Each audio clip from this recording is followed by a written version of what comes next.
Howdy, folks. It's time for a little fireside chat with some roosters in the background.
Howdy, folks. Let's see who we got out there. Oh, yeah. That fire pit's seen its, well, it's seen quite a few fires. Bring this back here close to me so I can actually read these things.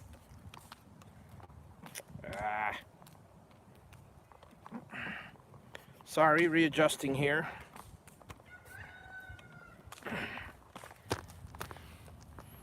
Okay, and this gets readjusted here, and this gets readjusted here. That's more like it.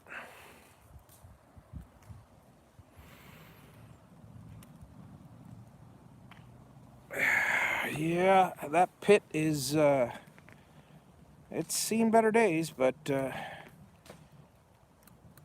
I love that thing. I've had some roaring fires in there. Well, as you can see, I built it a little bit bigger than recommended. Oh, boy. What a glorious day.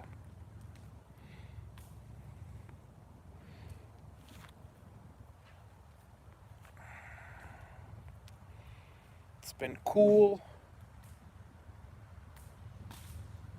but still t-shirt weather, but like the perfect temperature.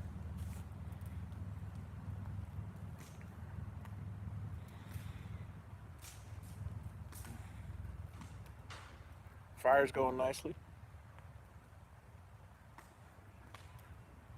So, anybody, any thoughts out there? topic of discussion. Occasional roosters. Got the ducks in the background. Earlier today, there were crows and sand cranes. And the occasional police and fire sirens, having nothing to do with me, but out there nevertheless. Yeah, it's, well, I don't know how it is in Michigan, but the horror stories I hear of the, during the wintertime, of how cold it gets, yeah, I'd say I'd rather be here for the moment.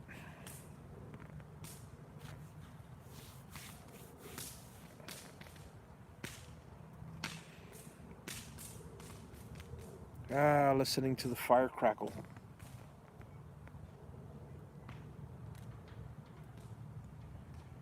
It's just about 4 o'clock, I would imagine, and my family should be getting back here. They went off for some entertainment, and they'll be back probably within an hour, hour and a half. Which gives me a little relaxation time.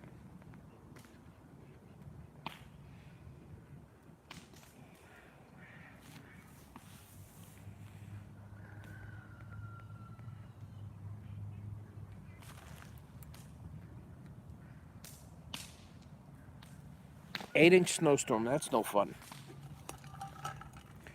Hey, Mark, thanks for dropping in. Great show today, as usual. Yeah, I'm just enjoying the birds, the roosters, the chickens, the ducks, crows, sand cranes, and of course, the fire.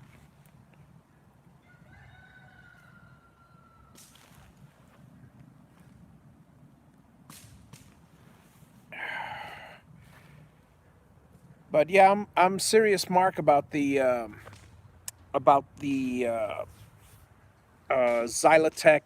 I'll call it Xylotech Mark II for the moment. I got to come up with a name for it, but I've done the research and I've got just about all the parts done. I was hesitant. No, it's Lady Lake. It's about 63 degrees here. It's going to get down to 42 in the morning. There's a cold front going through. And then tomorrow it's going to actually get down to 31 degrees. So yeah, it's going to be a bit on the chilly side, borderline freezing, I guess, but it's going to be nice. It's going to be nice. Yep. This is a baby fire. Hey, Steve. Yeah, that's definitely... Oh, yeah, let me zoom in a little so you guys can actually enjoy the fire a little more. But, yeah, and the lake. Yeah. I won't use fire in the name of the new controller, yeah. But I'm definitely... yeah, 63, and it's going down. I'm looking forward to. I've done all the research, and it was a tough decision because, as far as the controller is concerned, because number one, is it worth my time to put something like that together? Because really the profit is minimal, and well, you know how it is. I'm going to get every question on the face of the planet. So I decided to make it an all-in-one plug-and-play system. So it'll be like the Xylotech, except it will have the breakout board already wired. In other words, I'll have connectors for e-stop, I will have connectors in place of a breakout board. The breakout board will be built in, and your warranty will be void if you open up and break the stickers. So the good thing is it's it's designed similar to the Xylotech in the sense that they're getting the motors already color coded. They're getting the wires. They can have extension wires if they like. This controller will be backward compatible with the Xylotech motors. So if they want to buy the controller by itself because they burned out their Xylotech, then but but no guarantees. They better check on the wiring, double check the wiring, and there will be some connectors for limit switches, homing switches. Basically, they will all be numbered and uh, and and to the breakout board. So at the very least, there's less chance of anybody screwing something up. Uh, and that will avoid you know, the thing that I'm afraid of is, hey, somebody will burn out their machine and then they blame it on me for whatever reason. I'm gonna have some good things built. It's all gonna be in an enclosed case. We'll see. We'll see what happens. We'll see how it looks, and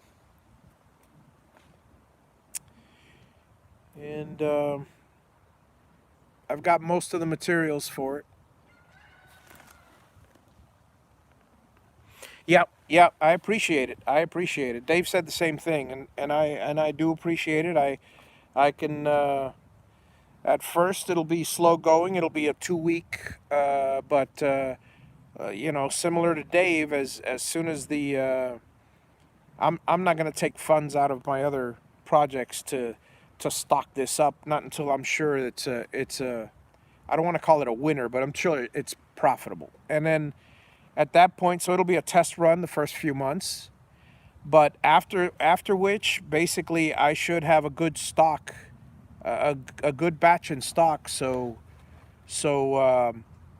when people order them, it'll be less than a week before they receive them. In most cases.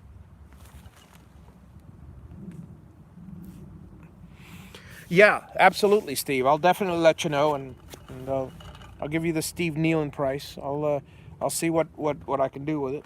But I mean, the way I figure is I'm probably just gonna make $100 off the build, and if somebody else buys all the parts themselves and does the soldering and does the cutting of the wires and it's a yada yada yada, et cetera, and takes the chance of burning it out, well, then they can save the $100. And I'll let you know. Absolutely, absolutely, Steve. I'll let you know. It won't be long. It'll probably be. I expect mid-February at the latest, because I'll be back on the 4th, and then I'm getting to work right on it right away.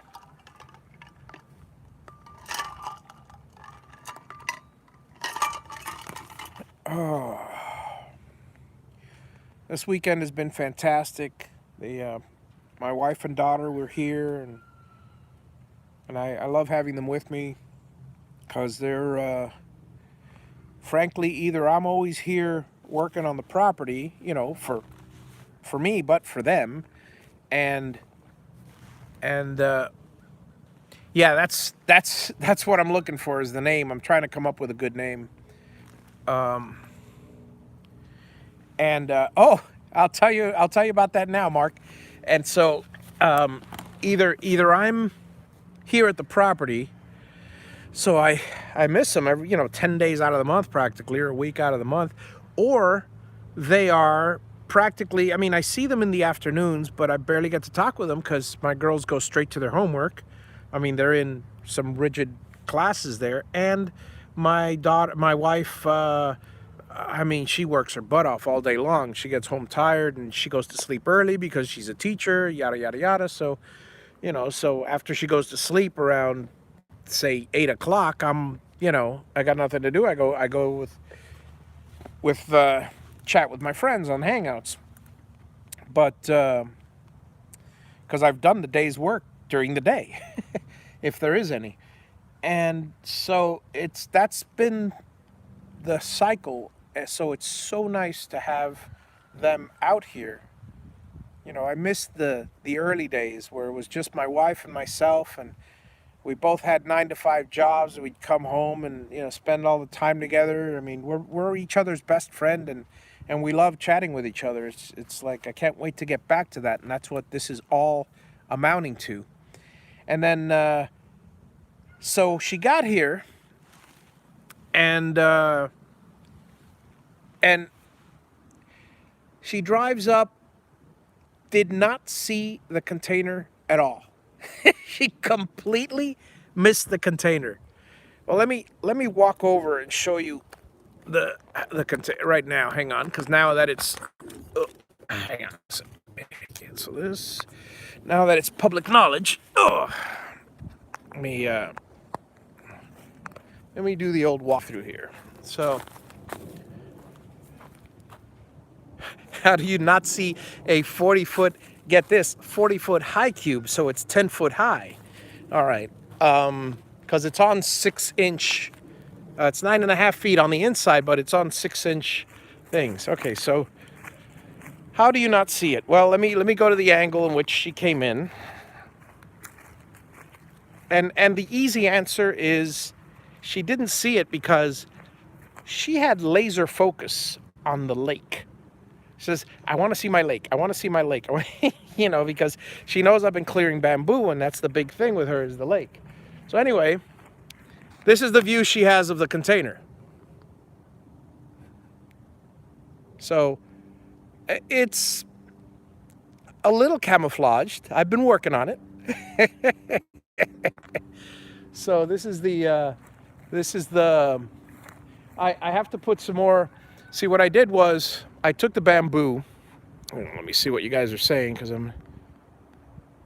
yeah, it's smaller on the inside. Yep. Hiding it. Well, the funny part is the neighbors can actually see it from the other side. The neighbors can see the whole thing. I got to work my way around, but yeah, I want to hide it from the neighbors because it's an eyesore. Although I got to be honest with you, that camper, more of an eyesore than that container. That container at least is green and blends, and everybody else around here has a container. I mean, looking over there. Let me see.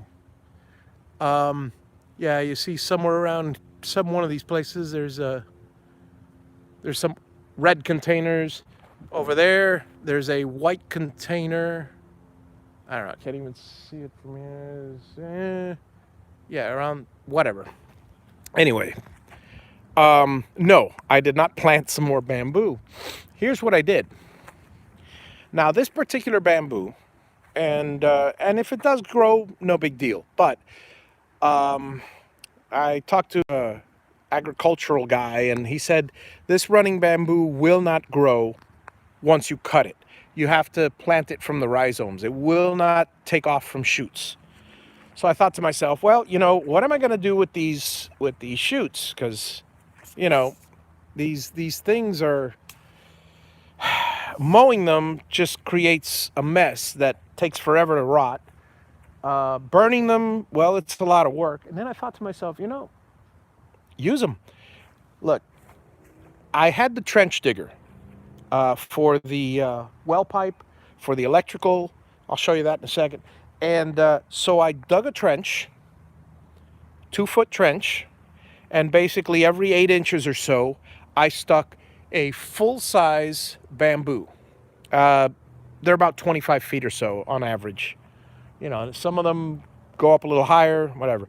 And then I buried them all. Then I took my auger. I bought a 24-inch long, 1.5-inch wide auger.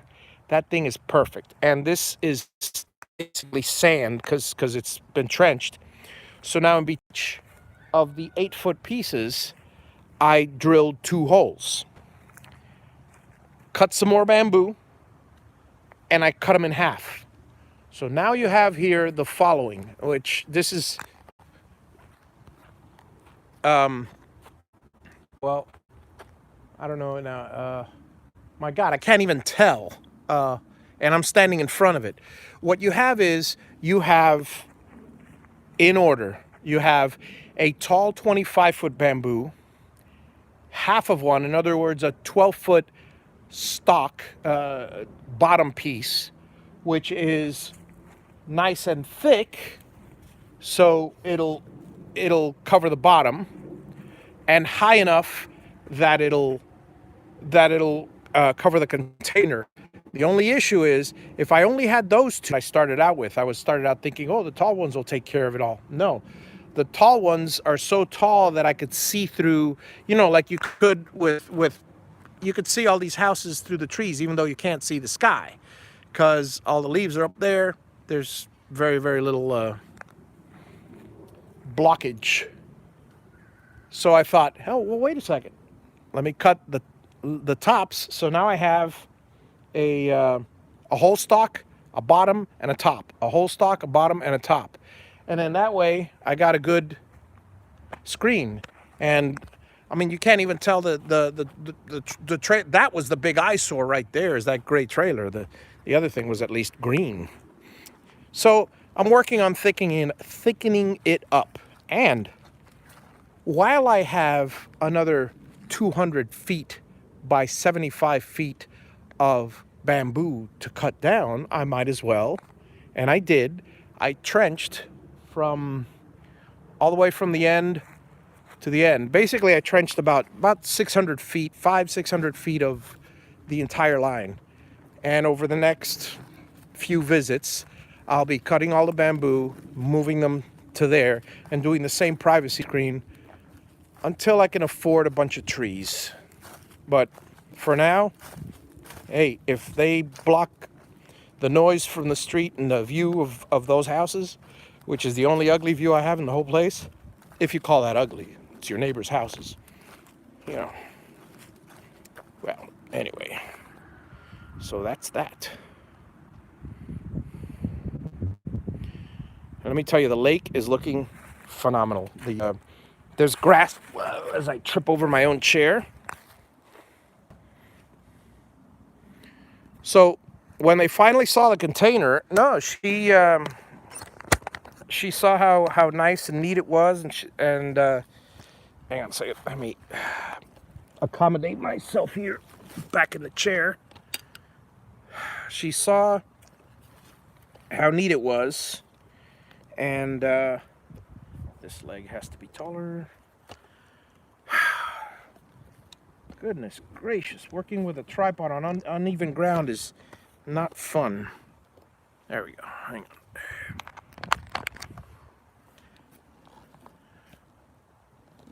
All in all, she was happy with the container, because if it wasn't the container, I'd be stuck with more sheds and et cetera, et cetera. Oh shoot, I didn't realize I was zoomed in when I was filming that other stuff. Yeah.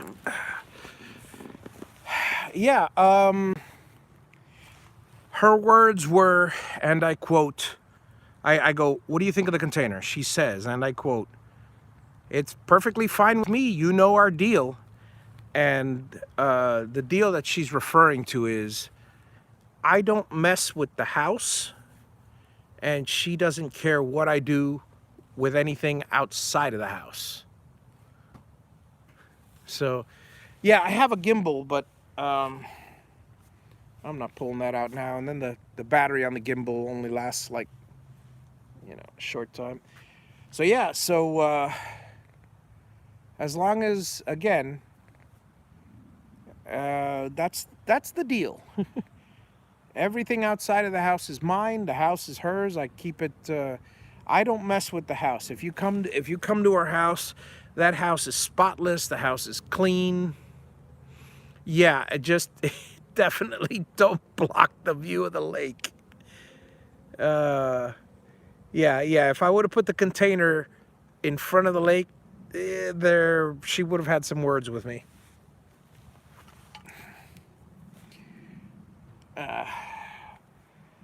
When in June it'll be 20 years, and you don't stay married for that long without knowing each other well enough.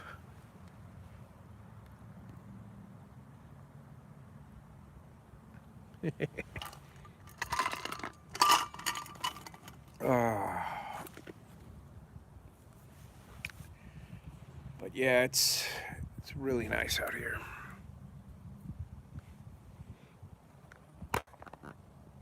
Yeah. The first 20 are the easy ones. No,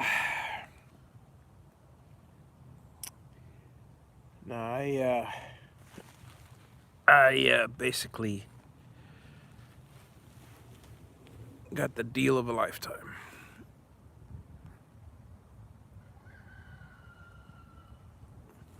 Oh, nice. It'll be June 17th is our 20th. I'm looking forward to, well, pretty much to have an anniversary out here, if possible, because, the girls with the transition to college, we may be sacrificing our vacations for trips up to the colleges. Even though she already got in, she got into the college of her choice. She got a scholarship, full ride. It's a beautiful thing. So basically, the money we've been saving up for college basically goes to buy her a car. That's usually how the deal works, I guess. I don't know. And she's responsible. We taught her how to be independent. We taught her how to be responsible, the older one and the younger one. And so she's got to learn how to do. I mean, she knows how to do her laundry. She knows how to cook ramen noodles, peanut butter sandwiches, and reheat pizza. So that's the important stuff. So that's the college basics. And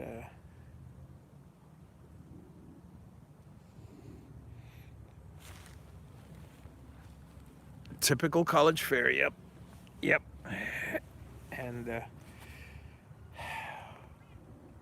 I mean, she's got it great. They've got a full kitchen available to the students there, and she'll have a microwave in her dorm, as they all do. And so basically, it's. I mean, she can do anything she wants.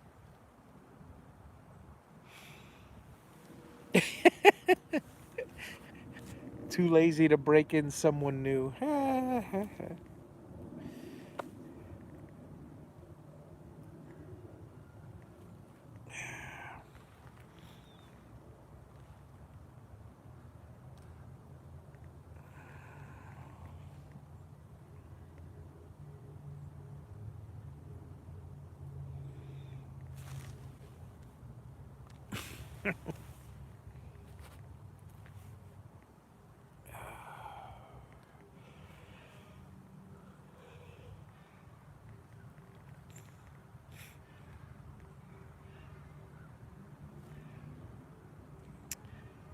Yeah, been hacking away at the pile.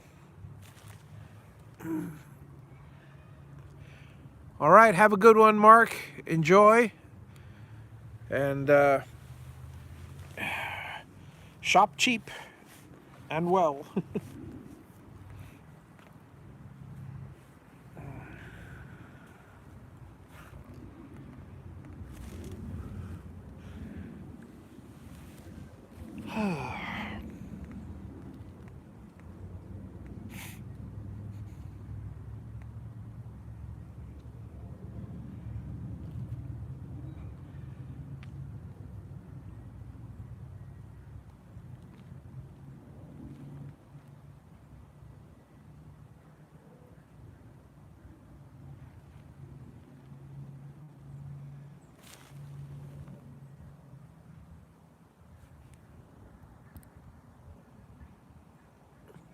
Have a good one, Troy. Enjoy. Just gonna sit and enjoy the fire some more. It's a great night for it.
you go. Better view of the fire for you guys.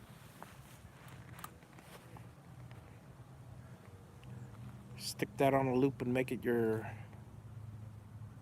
fireplace screensaver.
Hey Jeff, how's it going?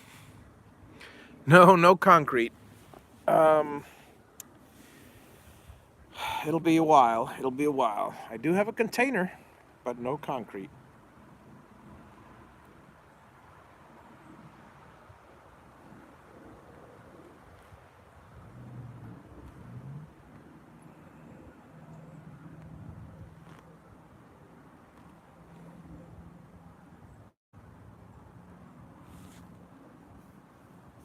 I'm still about a year or two off from starting to build.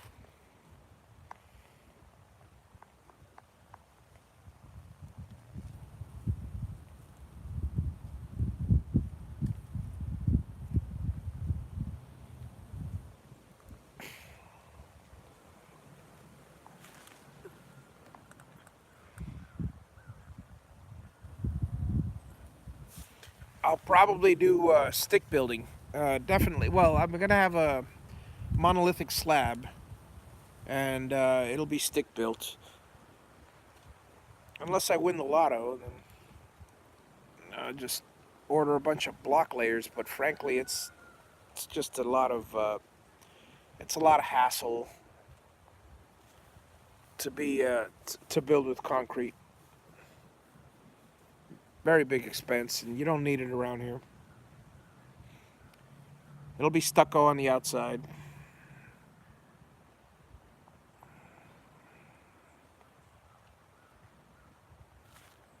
And honestly, with the stick built, I can get a lot more insulation in. So might make for a more energy efficient home. It's got to avoid the occasional hurricanes.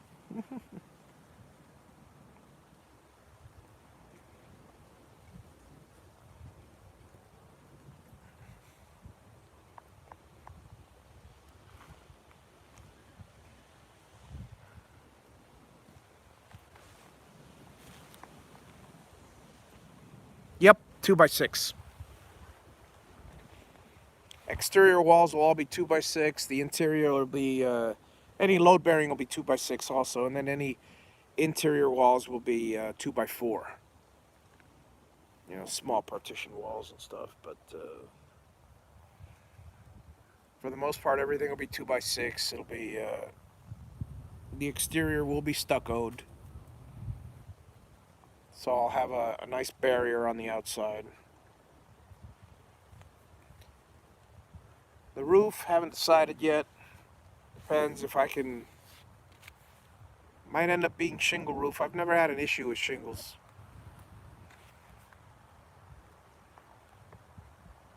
Metal roof is nice, but it's noisy as hell.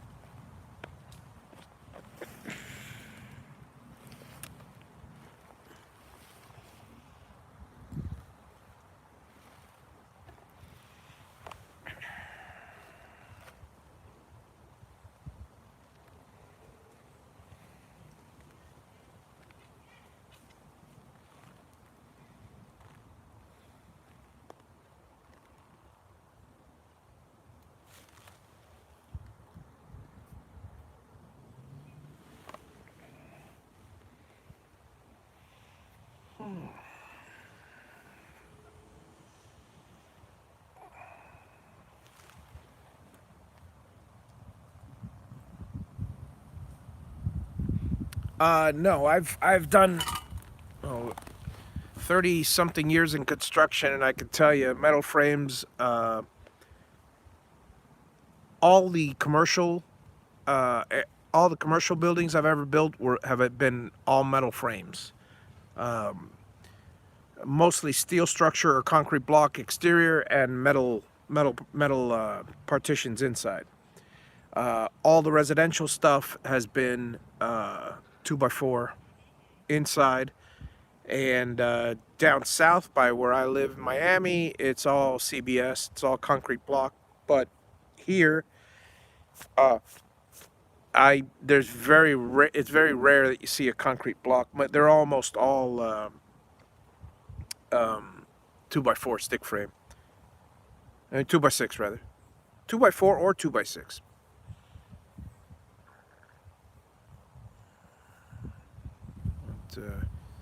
And some people like to do the 4 foot wall, but not me. I'll go straight to the bottom with the, you know, I don't know. I might think about it, but it's a hassle because you got to deal with the rebar inspections, and you got to form the tie beam on the bottom wall, and then you got to anchor it. I'd rather just anchor it straight to the monolithic slab.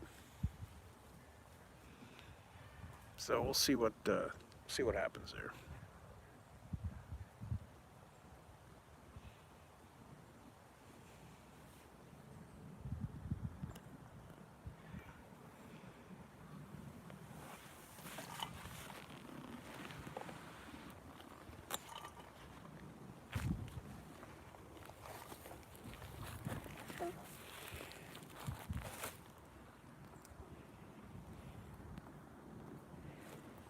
Back in the shake, grabbing a Diet Coke.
And I'm back.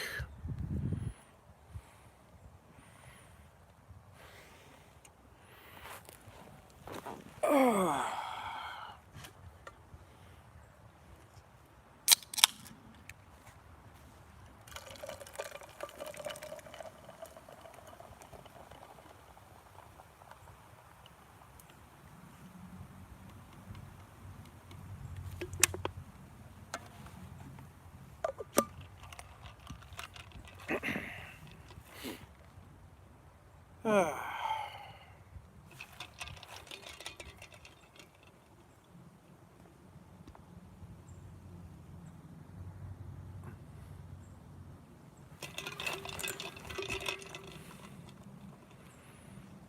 I thought about? Hang on a second. Putting an Atlas wine shelter under the foundation. The thing is, in Florida, you kind of don't want to do anything under the foundation. A Diet Coke thing would be nice, but let me focus this again. Why is this so? Here we go. Basically, in this area, you're looking at. It's pretty high up. We're at 110 foot above mean sea level, but even so, you're looking at about 8 feet of nice, topsoil. Then you got the lime rock, maybe a foot, and then it's all clay underneath. And yeah, you're looking at water table problems. Anything past 8 feet, and 8 feet is pushing it. You're looking at, well, I mean, my water table's at 54 feet, but water-bearing sand is already,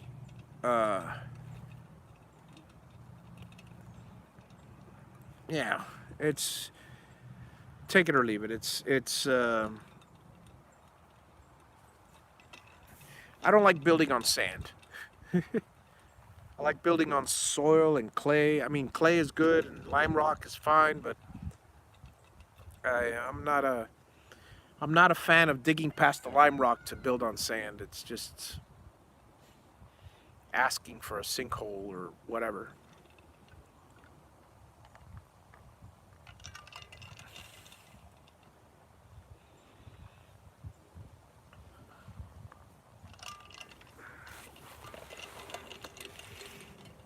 Good news is when I build my pool, it'll be eventually when I build a pool, it'll be probably 6 feet at the deepest. So it's all going to be well above the lime rock. In fact, I might even scrape to the lime rock and just fill in the rest with gravel. And got to do what you got to do.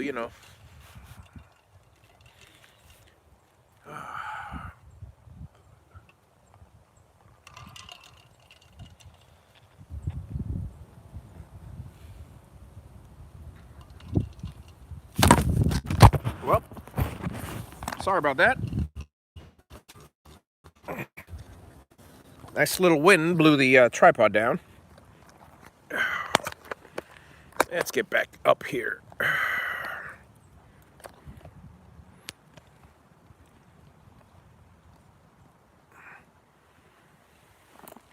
There we go.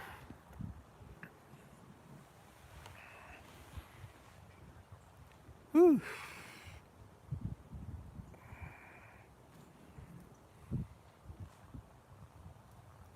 Yeah, family should be here soon.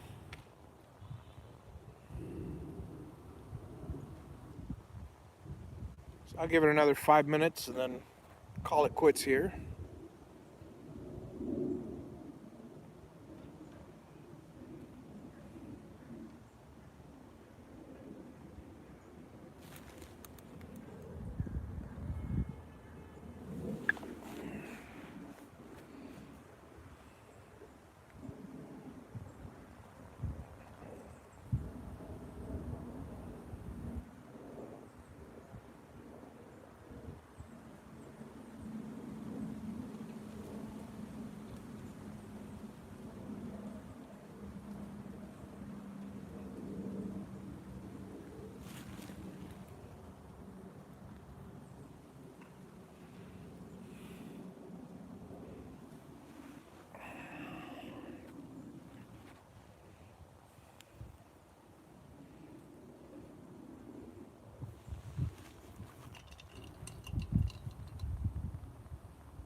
Am I still am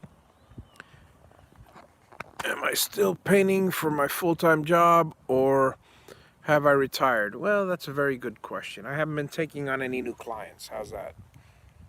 Um, if something comes my way, I'll be happy to take it, but it's it's difficult because right now um, I'm here pretty much almost half the time, and the priority is on getting this place ready to go for the move in a couple years. So um, it's kind of difficult when I'm spending all my time here to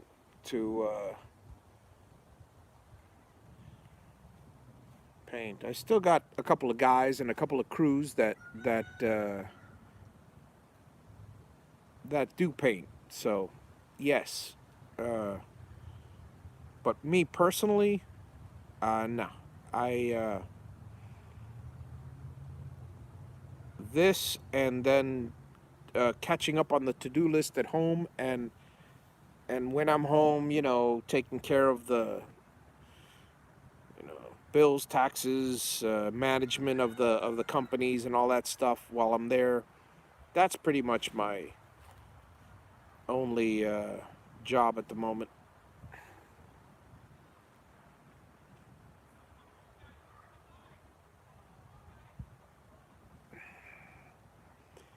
This is now that my family's here. This is the first time I actually get to sit back and relax and enjoy a fire. Because normally when I'm building a fire, it's to burn a bunch of stuff. So it's got nothing to do with relaxation. Well, I guess a little bit to do with relaxation, because I do enjoy it as much as you can enjoy 8 to 12 hours of dragging wood into a big, large fire.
Well, folks, it's probably another half hour, an hour till sunset, so I'm going to call it a night.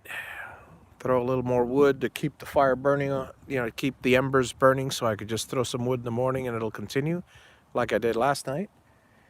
And little by little, I'll lower this huge pile of wood. So you guys have a wonderful week. Hey, Dave, how's it going? I was just about to sign off. You guys all have a wonderful week, and I'll be happy to. I'll do another one of these soon enough. And so I'll catch y'all later. And have a good one. Bye bye.